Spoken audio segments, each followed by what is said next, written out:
Bonsoir à tous et bienvenue sur ma chaîne. Aujourd'hui, je vous trouve avec la recette de cabrzel. Ce sont des biscuits très fameux marocains préparés avec des amandes. Alors, ce que j'ai fait, moi, j'ai préparé avec 400 grammes des amandes. Après les avoir épluchées, et ça facilite pour les éplucher. Je les fais 2 à 3 jusqu'à 3 minutes qu'ils cuisent dans l'eau. Puis on les lave et on les épluche. Il y a la cannelle demi-cuillère, le fleur d'oranger, l'eau de fleur d'oranger et gomme arabique. J'ai molu les amandes avec 250 g de sucre, aussi gomme arabique, un peu seulement tout petit peu. Et je l'ai ajouté demi-cuillère à café de cannelle. Puis, après les avoir molus beaucoup de fois, les amandes, je l'ai ajouté 2 cuillères et demie de l'eau, arôme, fleur d'oranger. Et le verre, un quart de beurre fondu. Le verre mesure 250 seulement. Alors, un quart seulement, pas trop. Ça se peut 80 grammes de beurre fondu.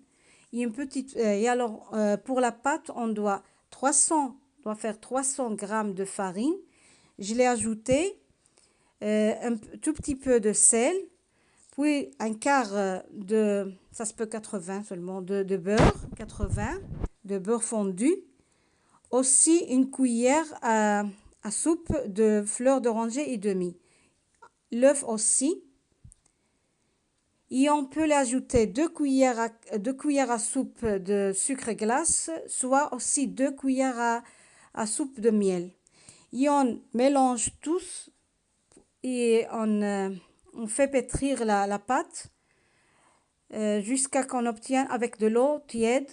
Ça se peut 250, mais peu à peu. On l'ajoute jusqu'à qu'on obtienne une pâte comme ça lisse et élastique. Je l'ai laissé reposer 2 heures. Vous pouvez le laisser demi-heure parce que j'avais des choses à faire, de travail ici. Alors, c'est pour ça que je l'ai laissé 2 heures. On peut la laisser demi-heure seulement. Et on commence à étaler la pâte.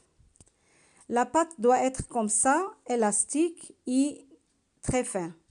On peut faire par exemple comme ça, 2 à 2 ou 3 à 3, mais toujours on doit séparer parce qu'on va l'étaler, on va comme ça, on le pince, c'est comme on le pince entre notre doigt. On commence de milieu jusqu'à du bas à haut, toujours, pour les donner la forme comme une forme de demi-lune.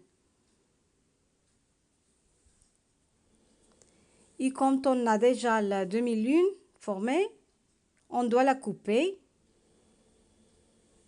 Et voilà, on a déjà la demi-lune. Parce qu'on doit laisser la pâte d'amande au milieu de la pâte de farine et tout. Comme ça, comme vous voyez, je vais répéter autre fois pour regarder bien là ce qu'il y a là dans la vidéo. Et ceux-là, on ne va pas les jeter, on va les utiliser encore, on va les étaler pour utiliser autre pâte. Et voilà, ce sont comme ça, des cornes de gazelle, comme des cornes de gazelle. Alors, si on a une seulement, on met une pâte de amandes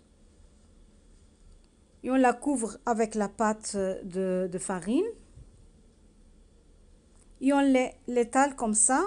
C'est comme on le pince, commençons de milieu, du bas à haut. Et on le donne la forme comme ça. On peut la laisser fin, très fine. C'est mieux un peu, pas trop fine, c'est mieux. Et alors on la coupe. On donne la forme premièrement, puis on la coupe.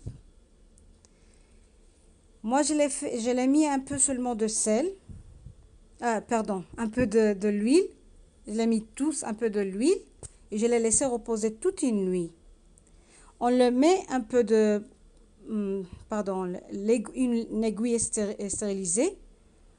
On l'a fait des trous tous, du haut à bas, au fond de la demi-lune, tous, avec une aiguille stérilisée.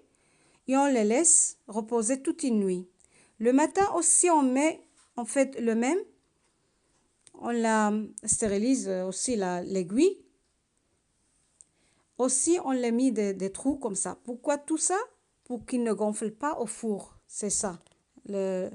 Pour qu'il ne gonfle pas au four. Alors, je l'ai fait un peu seulement tous un peu de l'huile. Et je l'ai laissé. J'ai préchauffé le four 170, 170 comme on dit. 170. Et on le laisse cuire en bas et en haut jusqu'à qu'ils soient un peu dorés. Ils ne doivent pas être beaucoup dorés, non. Et je l'ai sorti de four. Je l'ai mis tout petit peu de miel, pas trop, pour qu'il donne la couleur un peu dorée. Un tout petit peu, pas trop, pour qu'il sera avec son goût de corne de gazelle, mieux. Et c'est mieux que vous cuire la première fois, petit peu, 7 ou 8, puis la deuxième fois encore 7, 8, pour voir comment il est. Si vous voyez s'il est doré, s'il est gonflé, alors vous devez le faire beaucoup de trous. Et c'est comme ça. Si j'oublie quelque chose, je peux l'écrire en description. Merci d'avoir regardé la vidéo.